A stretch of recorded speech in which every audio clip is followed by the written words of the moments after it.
224조 원 손실이 예상된다고 하는데요. 어떤 내용인지 알아보았습니다. 현재 일본에서 중소기업 및 개인 사업자들의 사업 승계 문제로 인한 폐업이 끊임없이 이어지고 있다고 합니다. 일본의 근간을 흔들 수 있는 문제라며 일본 정부도 관심을 보이고 지원에 나서고 있지만 진전이 없어 보입니다.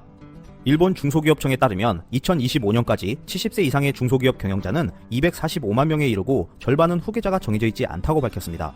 70세 이상의 약 절반에 해당하는 127만 명이 후계자를 찾지 못해 폐업하거나 도산할 경우 일본에서 약 650만 개의 일자리와 약 22조엔, 한국 돈으로 244조 2천억 원의 GDP 손실이 예상된다고 합니다.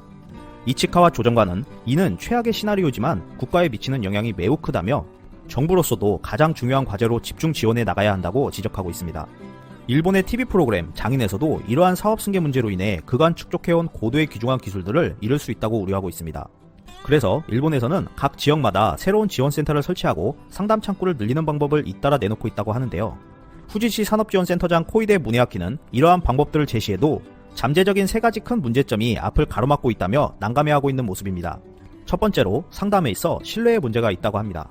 앞서 언급했듯이 사업 승계를 위한 상담 창구는 일본 전역에 준비되어 있지만 지금까지 접점도 없는 사람에게 매우 비밀로 하고 싶은 부분까지도 상담하는 것이라 상당한 신뢰가 없으면 할 수 없다는 것입니다. 많은 중소기업들은 주식의 대부분을 경영자가 소유하고 있는데요. 사업 승계는 상속 문제와 밀접하게 연결되어 있기 때문에 사실상 개인적인 문제로 여겨 쉽게 상담하지 않는다고 합니다. 두 번째로 당사자가 사업 승계 문제에 대해서 관심도 없고 이러한 것에 대해 잘 모른다는 것입니다. 가정의 불화 또는 수도권에서 일자리를 잡아서 가업 자체에 관심이 없는 후계자가 많다는 것인데요. 부모의 지나친 간섭 때문에 가업이 싫다며 자신이 창업을 시작하거나 취업 자리에 만족하고 부모의 사업엔 관심이 없어 폐업의 길을 선택할 수밖에 없는 곳이 많다고 합니다.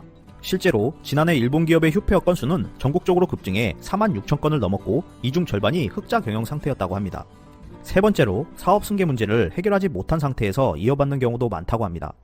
고령화로 인한 경영자의 갑작스러운 일들 때문에 내부 사정과 경영 방식 등을 모른 채 사업을 이어받아 양호한 기업들조차 위기를 맞는 경우가 발생한다고 지적하고 있습니다.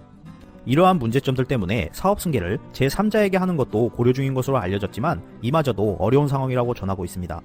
일본의 급속한 고령화로 여러가지 문제점들이 발생하고 있는 모습인데요. 우리나라도 이러한 문제점들을 확인하고 대비할 필요가 있어 보입니다. 이상 피커TV였습니다. 감사합니다.